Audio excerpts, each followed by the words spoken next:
can't even say that. Imagine that, because we're no longer on the couch with Lisa B, but Lisa B online. But I'm not here to talk about myself. I'm standing here in the Brown-Blueford Foundation with Miss Jeralynn, and she is such a beautiful and a warm person, and she has such an awesome story to tell. Jeralynn, can you tell us about your foundation? Yes, thank you, Lisa, for having us. The Brown-Blueford Foundation, where we're housed at the Brown-Blueford Center for Justice, a place to help heal the community. Alan was my 18-year-old son. On May 6th of 2012, the Oakland Police Department killed my son. Since then, along with the community, family, and loved ones, we have formed a Justice for Brown-Blueford Foundation. We're here today because on December 20th is Alan's birthday. That's all right, baby. It's all good. Let them know. Instead of falling in our tragedy, we stand strong in our testimony. So here with the community, family, loved ones, supporters, we've come together to give back to those who have lost their loved ones. Today is December 18th. 3 years ago, we were at Laney College, where we celebrated Alan's birthday. Our keynote speaker was Angela Davis. The community, union members, family members, people from all over came to fight and speak out against this unjust that we all suffer. Yes. You know, Lisa, when it first happened, I felt as though people didn't understand, and they were ostracizing me and saying, why did that happen? But I know I have to stand and take a stand. Alan can't speak anymore. I always carry him in my heart, but I speak for Alan. I am Brown-Blueford. Absolutely. And the world will hear of his story. Yes. And I am a strong believer in God. Amen. We did sue the city of Oakland. We did take a settlement. But my faith tells me that there will be justice for Alan. You see, there's no statute on murder. Right. And a lot of people think that it's said and done. But it is not said and done. And as God is my witness, I will fight until there is justice for Alan. And I truly believe that the God I serve will give me justice for Alan. Well, you know what? You already have the justice. It's just in the making. And you know, today we're having this celebration of life for Alan. So what I want you to do is tell us a little bit about Alan. Alan the person. Well, Alan was I know he was a beautiful person because you're a beautiful person. Thank you. Yeah, you can see how cute he is right here on my shirt. But Alan was a fun, loving, strong young man. Alan brought people together all the time. He was the friend that everybody wanted to have. He was the favorite from everybody. He got whatever he wanted from his dad, his sister, his brother. Everybody just was drawn to Alan. Alan would say cute things like, you know, I talked to my friends and I would say, get out of the room. And he wouldn't get out the room. He'd say, no, I want to listen. Or he'd say, Mom, I just want to hang out with you. And he is hanging out with us in our heart.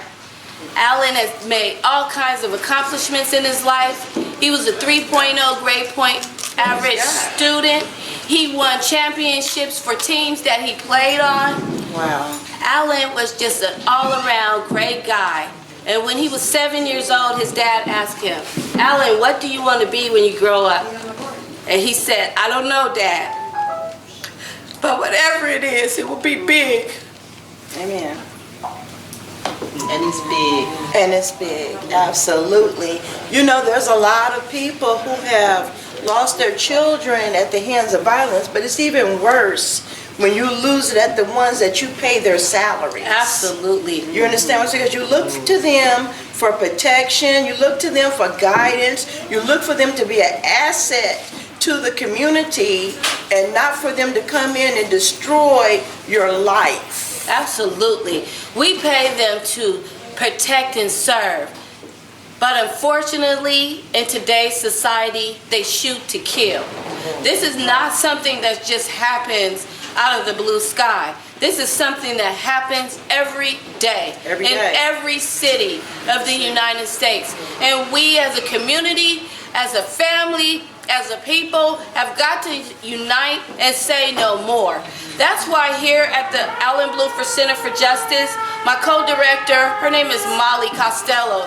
She was an RN for many years, but when this happened to Alan, she stepped out of her job in her community and stood up for Alan. And she and I went to Washington, D.C. We met with Obama's assistant. We met with the Department of Justice. Yes. And they told us it was only so much that they could do. But we are strong women of faith. And we decided that it's not going to stop there. What we have to do is change the law. Let me ask you something right there, because you're talking about changing laws, and what we're talking about is changing laws that were never instilled to protect black people or African American people or people of color. So tell me what obstacles you faced in trying to get justice for your son through the legal system, and what were the steps that you had to take so that other parents that are out there who are in the same predicament can have a clue of what they're facing. Because I've come across quite a few people. Actually, I had an employee one time of mine who was gunned down by OPD, and it was devastating to me to find out, but I can't even imagine how I would feel if it was my child. So what are the steps that you take when you go through justice, and what kind of treatment did you get, or was it your word against his word, and because he was a police officer, what was I guess what I'm trying to ask you is, what was the scales of justice like for you? Well, first of all, I have to tell you that when you lose a child, the pain is unbearable. It's a very difficult thing that I wouldn't wish upon anyone. But let me tell you, the first thing they do when they shoot your loved one is they victimize the victim. Absolutely. They begin to start telling all kind of stories and lies. They begin to hide evidence. They begin to tell you things that are not true. They plant news feeds and things out to the news that say derogatory things about your loved one and your families, but you cannot listen. Right. Excuse me. You have to take a stand. You have to ask the questions. You have to get in their face. You have to follow through. And sometimes that's not enough. We started out at the city of Oakland. We talked to the mayor, who told us that she's going to treat families different. We talked to the city administrator. Was that Kwan at the time? That was Mayor Kwan. Okay. We talked to the city administrator that said she believes her cops. We talked to the police chief, who said that this was justified. So you were just a lie. We went to the DA, who said this was justified. We met with the assistant chief, who said it was justified. But I'm telling you, the God I serve, he does not take that for granted. Mayor Kwan is no longer the mayor. Right. Police Chief Howard Jordan was fired. They never say that. He said he stepped down for medical reasons. Right. But yeah, it's because all the lies that he told came to fruition. We found out the truth. The assistant chief resigned after 2 days. The city administrator got fired. So all the people that had things to do with Alan's case are no longer in office. But God said he make your enemies your footstool now. And I stepped right all over them. That's right. That's why I went from the city to the White House. You have to get your own answers. You have to hire an attorney.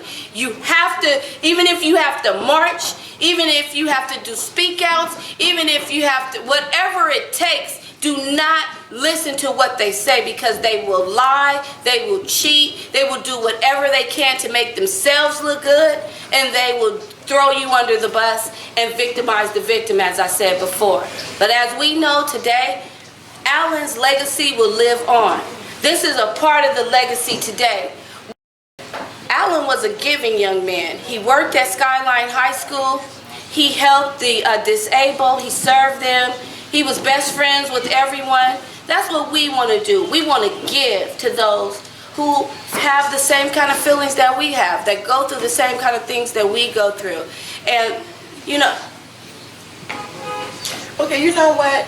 Okay, now we're going to wrap up and talk about your healing, because I remember earlier when I talked to you, you talked about being very angry for so long, and you talked about now releasing the anger.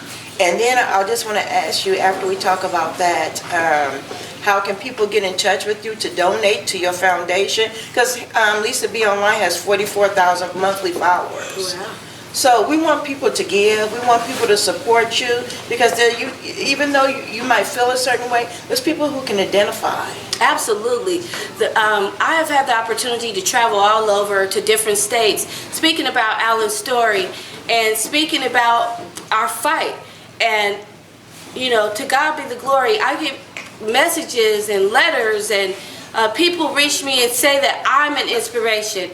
For me, that's a little bit like, what, me? Because I can't believe, but Alan's story touches people. So you birthed something out of this. Yes, I did. And the thing is, when it first happened, I was in shock, I was in turmoil, I was in pain. I spent the first year living through anger and sadness. I was mad at everything. I walked in anger, I cried in anger, I talked in anger. I did everything angrily. And this is the 4th birthday without Alan, and I'm tired of being sad. Okay. I just want to celebrate the life of my son. Right. And I don't want to walk around with this upsetness. So now I'm here fighting for justice, and this is a part of my healing. Okay, so how can people donate to you? How can people give to you, and what do you need? Just going to tell people what you need. Well, you can reach me at the Brown-Blueford Center for Justice at 2434 Telegraph Avenue in the city of Oakland, California.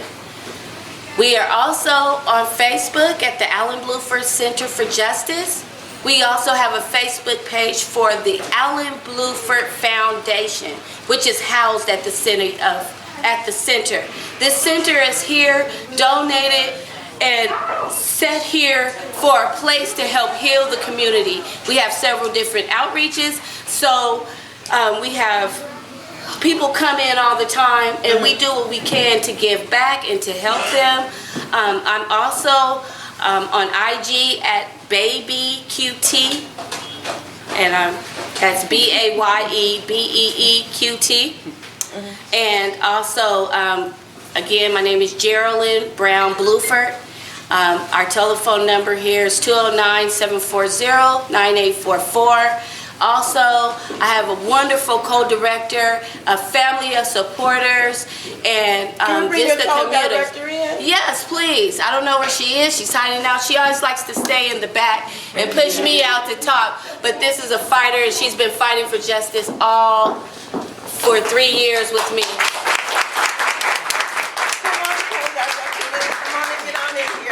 We couldn't do this without her. Tell them what you need. And the community. So we just need support for all of our outreaches, which is healthcare, counseling, inspirational speaking, fighting against police terror, which is a big thing. If you want to battle back, you got the right. They took the wrong boy, but you got the right sisters here. We'll go fight all the way with you. Okay. And we want to encourage all the mothers out there. We want to encourage all the mothers out there, or the fathers, grandmothers, aunties, uncles, friends, whoever you are. If you have lost someone to violence, please come reach out to Jeralynn. Come help unite yourself with her in this cause. God bless you. And as always, we're going to leave you with this. A soul saved beautifies a community. Hashtag me, Lisa B Online. We love you, and it's a wrap. Blessed 2016 to you. May God use you.